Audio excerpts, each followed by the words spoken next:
Hello and welcome back to another episode of Injustice For All MMA. My name is David, and this episode is for UFC Fight Night, Holloway vs. Allen. This was a really nice fight card. It was, it was okay. Nice little stopgap in between wherever the fuck we're headed to. 288. We're headed to 288 and UFC 288. And this was a nice little card. When I looked at it on paper, it looked like it was going to be boring. Couple fights on here look boring. They didn't end up being boring. But it was okay. It wasn't too bad. It was just, it was okay. Also, there's this weird funny thing where everyone was like retiring or fake retiring. I don't know what the fuck that was all about. I guess it was just the air in Kansas City or something like that. But anyways, let's get down to the point. No one was robbed. No one got robbed. I know there's one fight, and it'll be the first one I talk about, where they think there's a robbery, but there wasn't. No one got robbed. We just go straight to the honorable mentions. The first fight we're talking about is Edwards versus Pudilova. Oh my God, what a terrible decision. Oh my God, what happened? You fuckers the commentary team pisses me off. They're not even watching the fight. They're just talking. Hey, DC, how's your golf swing? Hey, DC, how's the barbecue? Hey, Bisbee, do you know what a simulate? What the fuck was he said? What was Brendan Allen saying? Not Brendan Allen. Yeah, Brendan Allen. Not Brendan Allen. Brendan Fitzgerald. What was he said? He was talking about a similar. I don't know what the fuck he was talking about. He was basically like, Bisbee, oh, look how smart you are. Look how smart you are. Shut up, Bisbee. Bisbee thinks every round is close. And there are some close rounds here. We'll get to it. But I'm mostly talking about the main event. He thinks dude, I swear to the Lord, there was a round, I think, where Allen landed a heavy shot and Holloway landed a heavy shot, but they're just like, oh, the only significant thing in this round is Allen's heavy. I'm like, dude, he will homer it for any British. Let me get to the point. Edwards versus Pudilova started off the night. They thought it was a robbery. I was watching it I was watching it so closely. The commentary, it's almost as if they're not even looking at the screen. They're talking, and instead of talking and watching the fight, they're just talking and looking into the air. And they're like, oh, Pudilova got a takedown. That's it. That's the end of the round. We don't have to talk about this anymore. It's over. It's done. It's done. It's the end of the round. It's over. She got a takedown. Okay, let's talk about it. 29-28, I had it for Pudilova. Okay, close marker on the third round. I think you can actually argue the third round for Edwards, but that's why this is on the honorable mentions and not on the injustice, robbery section. That third round, you can actually argue it for Edwards. I think a judge scored it for Edwards on that. I think two judges scored that third round for Edwards. So you can make a case there. First round I gave to Edwards, we'll explain. Second round gave to Pudilova, pretty simple. And the third round I gave to Pudilova, 29-28 Pudilova. The fight was a split decision. Edwards got the win. In the first round, Edwards outstruck Pudilova on the feet. That's fact. It's factual. Here's the part in contention that the commentary team just happened to close their eyes on and put blinders on. Pudilova gets a takedown and proceeds to do nothing. She lays on her for maybe a minute. She then gets up and decides, you know what would really take this round for me is if I started to rain down strikes. So she decides to rain down strikes and proceeds to miss every single one of them except for maybe one strike. She lands a strike on Edwards on top of her, and the rest hit the canvas. I'm not kidding you. You can play this back. I swear on I'm not going to do that. I promise you, I will pull up the tape. Anyone who hears this, I will give you all the money in my pocket. Pudilova lands maybe 1 to 2 strikes there, then goes back, then just lays on her. I'm sure two of those judges were watching. They were like, if this bitch doesn't strike, she doesn't strike, I'm gonna have to talk about this. They're gonna talk about this. She doesn't. Edwards gets up and continues to outstrike her. So she's outstruck on the feet. And then even the worst part? Edwards was more active on the bottom than Pudilova was on top. This is a typical round we see a lot of times, that if the commentary team is paying attention, they'll acknowledge it. And if they're not, they'll be like, oh, it's a robbery. So that's whatever. the people who were watching the fight understood this. 10-9 to Edwards in the first one. We go to the second round where Edwards was outstriking Pudilova on the feet, not by much. Pudilova gets a takedown, and she's there for pretty much for about like 2 minutes, and she gets enough ground and pound to take this round. Again, the same thing happens where she just can't land anything. Now, granted, you can argue that you can say Edwards was very elusive on the ground. She was dodging a lot of the ground and pound, hence why Pudilova missed a lot. But if we're just going to be real here, Pudilova, when she was striking from when she was on top of Edwards, she didn't look composed. She didn't look like she was actually she wasn't, for lack of a better word, she didn't look like she was really trying to target Edwards' head. But she landed enough ground and pound to win this round. You go to the third round, and it's close on strikes. It's just, at the end of the day, it's close on strikes. I'm counting in my head. Pudilova kind of had enough. Edwards did this thing where throughout the night we'll see this, but where Edwards is moving forward, but she still kind of gets outstruck in my opinion. But it's close, so it's nothing I can really put my hat on, and I gave the last one to Pudilova, hence, but it's close, so hence why you get the 29-28. Next honorable mention, Phillips versus Bolanos. I believe it's Bolanos. This was a fun fight. This was a really nice fight. First 2 rounds I gave to Bolanos. Third round I gave to Phillips, but it's close. I think you can actually argue that. You can argue a 30-27 for Bolanos. I had this 29-28 for Bolanos. You go to the first round. Okay. You go to the first round. Bolanos outstruck Phillips. Clear. Second round. Phillips had 2 takedowns with very little ground and pound, but with some ground and pound, but here's the difference. The difference is on the feet, Bolanos was outstriking Phillips. He got taken down, got back up, outstriking Phillips. And then also had some ground and pound. There was a section where he got up, ground and pound. He outstruck him in every position they were in. Despite Phillips having 2 takedowns, the round goes to Bolanos. You go to the third round where it's kind of close, and the reason why it's close is this. That third round, Bolanos outstrucks Phillips on the feet, and he has some ground and pound, so he's pretty much winning the majority of the round. Then Phillips gets a takedown.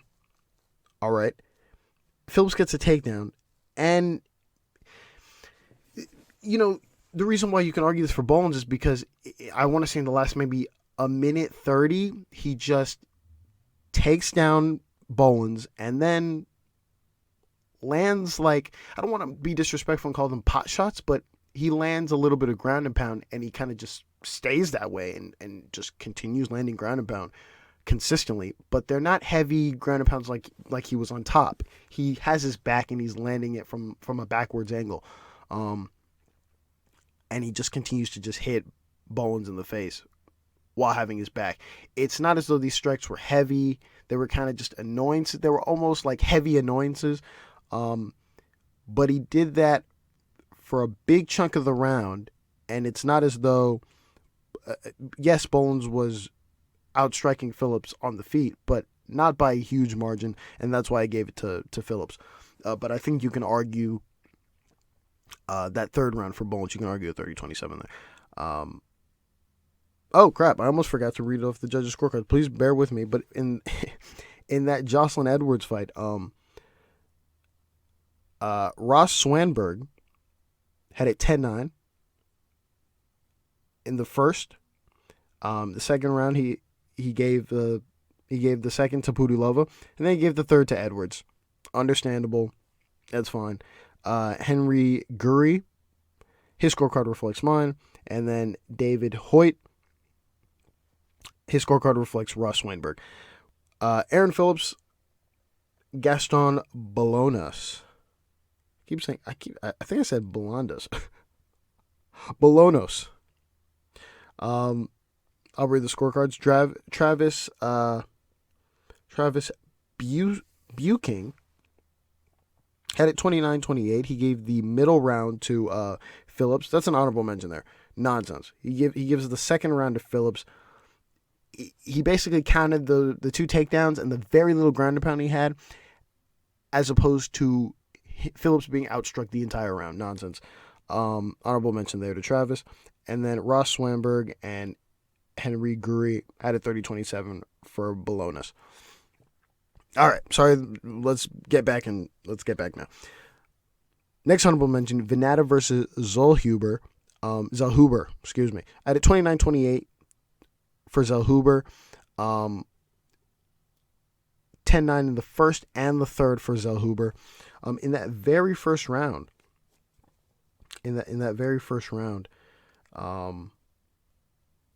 Zellhuber outstruck and he dropped Vannata. Okay, in the second round, it's pretty clear, but Vannata outstruck Zellhuber. And then in the third round, Zellhuber outstruck Vannata. Clear as day there. You go to the scorecards. David Hoyt, his scorecard reflects mine. 29-28 for Zellhuber. Travis Buking, he had a 30-27. He gave the second round to Zellhuber. That's nonsense. That's the thing that I was talking about at the start of the video, where Zellhuber is kind of moving forward and has a lot of movement, but he was getting outstruck in that second round. That's an honorable mention. That's nonsense. And then you go Saul Diamata. His scorecard is 29-27. He gave a 10-8 to Zellhuber in the first. That's super nonsense. There's no need for a 10-8 here. He outstruck Vannata and then dropped him, but it's not as though he was killing him enough to where he wasn't killing him enough. He outstruck him and dropped him. Simple 10-8. Excuse me, simple 10-9. Instead he gives a 10-8. That's an unnecessary 10-8. Honorable mention there. We go to Robertson versus Rodriguez. I had a 10-9 for Robertson in the first round. And then she won with the submission in the second. In that very first round, though, okay, it was close on the feet. Both had a takedown. But Robertson was more active on top. And she had more time on top as well. Both weren't as active on top. I believe Rodriguez had a takedown. She didn't really do anything with it. Robertson had a takedown, very little ground and pound. I mean, it's insane how, like, it's almost as though, and I don't want to be disrespectful, but they can hear their coaches. It's insane how they're always like, hey, more shots here, and no shots. It's almost like you wish they were in the apex. But anyways, the reason why I'm reading off this card here is not because of the judges' score. Actually, I didn't even notice this, but I thought all the judges had a 10-9 here. I guess I have to read this off. In the first round, Brian Paculio, 10-9 for Robertson. Ross Swanberg, 10-9 for Robertson. Chris Lee gives a 10-9 to Rodriguez.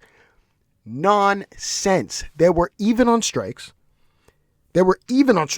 Almost nothing happened on them. They were even on strikes. Both had a takedown. And Robertson was on top of Rodriguez more than for that last part of the round, and landed, again, little to no ground and pound. That is her round. Honorable mention there to Chris Lee. I didn't even see that. I missed that, apparently. But the reason why I put this in the honorable mentions wasn't because of this. I just saw this now. But was the tap. So this has been a thing that's always been circulating in my head. The one tap, right? Now, I watched it back. I don't think it's a tap. I don't think she tapped. I think there needs to be a solution here where they have the replay for a reason. All right, so I want to break this down. A lot of fighters do this one tap thing.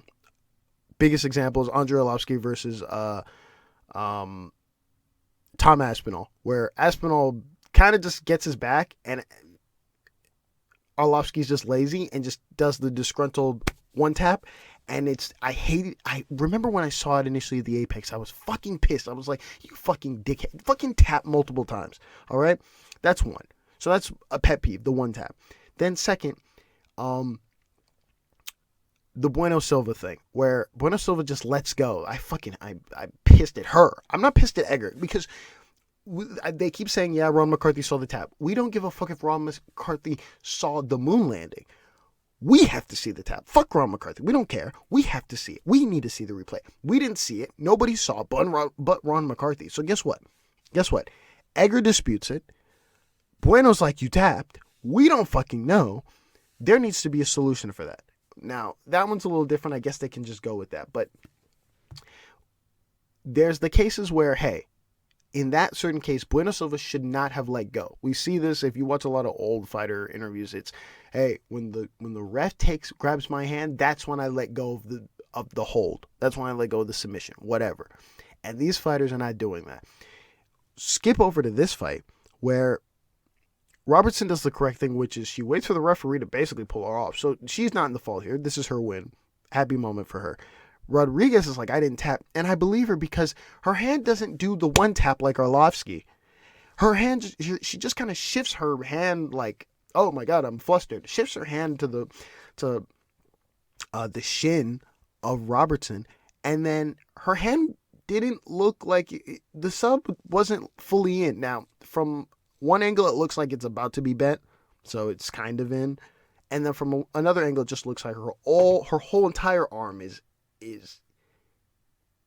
in Robertson's stomach area. So I'm kind of in this situation where, okay, maybe I don't think she was going to tap. And we're in this weird mix here where we need to fix it. In that certain scenario, I know this is a wild to say. This is a wild thing to say. But this is me just lobbing up ideas. I don't know if this should be used or not. I'd restart it. I'm being dead ass. I'm being so dead ass right now. You fucked it up. You go to the board and you're like, yo, that's not a tap. All right, put the hand back. Put the hand, that's what. I'm being goofy. Okay. I gotta finish this. Then we have the next one. Cummings versus Herman. Cummings versus Herman is the next one. This fight ended in a TKO for Cummings. In the first round, I had a 10-9 for Cummings. Second round, I had a 10-8 because of the point deduction by Herman. He had the illegal upkick. In that first round, Cummings dropped and outstruck Herman. Simple 10-9. And then in the second round, Cummings outstruck and dropped Herman twice. Now, he dropped him twice, but he dropped him the first time. He kind of got back up, kind of staggered up real quick. It's one of those, I call them the Colby Covington drops, where, Colby gets dropped. He kind of just plops down and then pops back up. It's the weirdest thing ever. Kind of plopped down, caught back up, and then got dropped. So there's that. He wasn't, yeah. And so you go to the scorecards. Ron Swainberg, his scorecard reflects mine. Saul Diamato, his scorecard reflects mine. And then Brian Piculio, he had a 10-9 in the first and then a 10-7. I don't agree with that at all. I know there's this thing now where if people get dropped twice, we just throw 10-8s now. I think we should still hold the conservative standard of they need to get badly outstruck and hurt and maybe drop twice, and then we hit the 10-8. I don't like the 10-8, but I can't control that. So there's that. We get to the next honorable mention. Okay, next honorable mention. Algeo versus Brown. This was a fun fight for a while it lasted. I had a 10-9 for Brown in that first round. I think it's kind of close. I put a close marker on. I think you can actually argue the first round for Algeo. But Algeo wins with a submission in the end. It was close on the feet. First round, it was close on the feet. I give the edge to Brown. Obviously, he outstruck him in my eyes, but it was very close. Algeo was kind of coming on in the end.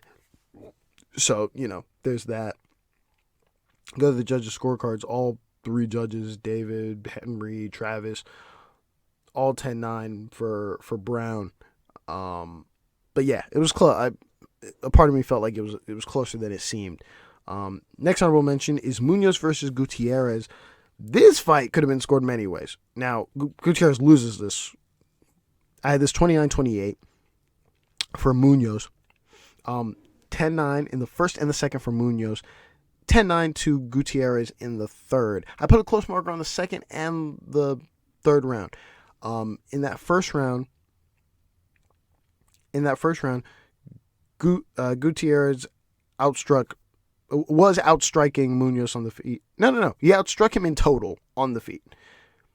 On the feet, Gutierrez was outstriking him with leg kicks and shots to the body. he outstruck him on the feet. Then Munoz drops him. And then gets a little bit of ground, and then gets some ground and pound. The round is his. So Gutierrez outstruck him on the feet, and then in total, obviously, Munoz outstrikes him. Second round, this is razor close. I'm counting the entire time, and I get left with essentially even strikes. They're even. And the difference to me is Munoz is pushing the pace. Munoz is controlling the movement. He's going forward. And that's my defining... That's the main thing that makes me give him the round. And I put a close marker there because maybe somehow here or there you could have missed a strike and maybe Gutierrez outstruck him. But in this scenario, when I'm counting it, it's dead even on strikes. And Munoz is the one pushing forward. So that's why I gave him the round. You go to the third round, and this is also kind of close as well. Gutierrez outstrikes Munoz by a few strikes on the feet, and then Munoz ends up on the ground. Gutierrez ends up on the ground, and bell rings, and Munoz got off like a couple ground strikes to the body. I don't think that's enough to really change the round. I mean, he was getting outstruck on the feet, and then they go to the ground for literally 3 seconds. Come on, that's not. And what's funny about this is, if you look at the judges' scorecards, which I'll get to in a second, it's insane how they scored that third round for Munoz, but then we'll get to the final fight tonight where they scored that a certain way. But you go to the judges' scorecards, and Brian Paculia has it 30-27. Travis has it 30-27. And Henry has it 30-27. Again, I think you can argue the second round for Gutierrez, and you can argue the third round for Munoz on my card at least. So, at the very least, I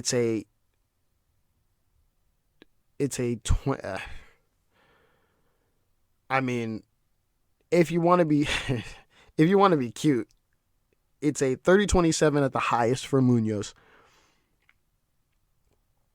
It's a 30-27 at the highest for Munoz, a 29-28 for Munoz, or if you want to be super cute, I wouldn't recommend doing this. I don't think he won. You could do a 29-28 for Gutierrez, but that's that. That's based off my scorecard. You go to the final fight tonight. Holloway versus Allen. Great fight. Nice fight. Really slow. It was really slow at times, but again, it was just a slower pace than what up until started to pick up. Obviously, had this 50-45 for Holloway. I put a close marker on the second round. It's obvious the second round is the closest round in my view. I'm not even gonna say in my view. What the fuck am I doing right now? It's the closest round. First round. Go to the first round. Holloway outstruck Allen. It was pretty dicey up until the end. That's when Holloway kind of like separated himself. You go to the second round, and in my view, Holloway outstruck Allen by two strikes. By 2 strikes. That's why I gave it to him, but it's close. It's 2 strikes, so you can argue that round for Allen as well.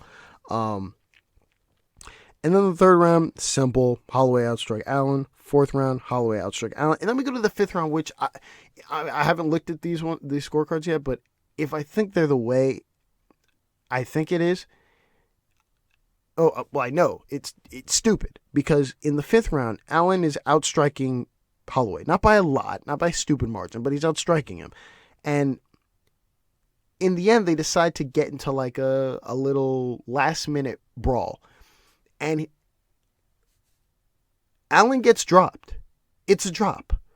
For some reason, that doesn't count. In the final seconds of we're just going to be like, okay, here you go. Here's a round, Allen, just to make it look cute. He got dropped. I don't know if that doesn't matter. Because apparently, if you're getting 50-piece, because on 2 judges' scorecards, he's on his way to getting 50-piece. But they don't want to make it look bad. If you wanted to be cute about it, you could have just given Allen the second round and just stuck with that. But instead, you have, I think, all 3 judges just decide, we don't know how to score cards anymore. There's a fight on this card Munoz versus Gutierrez, where that's not even a good example. There's many examples of people getting outstruck and then dropping someone, and we give them the round. You know what I'm talking about. And yet we go to this fight where Allen is outstriking Holloway. It's the end of the round, and we're probably all like, okay, Allen gets the 5th round. We can all go home and sleep. They get into a little dust-up. He gets dropped. Bell rings. It's a drop. If this were the first round, if this were the second round, if this were the third round, judges would have given this round to Holloway. But because this is, we wanted to make our card look a little nicer, they all three of them gave the last round to Allen. So honorable mention to all three: Chris Lee, Travis Buking, and Saul D'Amato. Nonsense. Chris Lee had it 49-46. Last round he gave to Allen. Saul D'Amato 49-46. Last round he gave to Allen. And then Travis Buking, super honorable mention to him. He just won. Not super honorable mention because the second round is close, but his scorecard looks wonkier, 48-47, when it should really be a 50 piece, or at the very least a 49-47. Excuse me, 49-46. Instead, he goes 48-47 because he just decides, you know what, let me give the last round to Allen.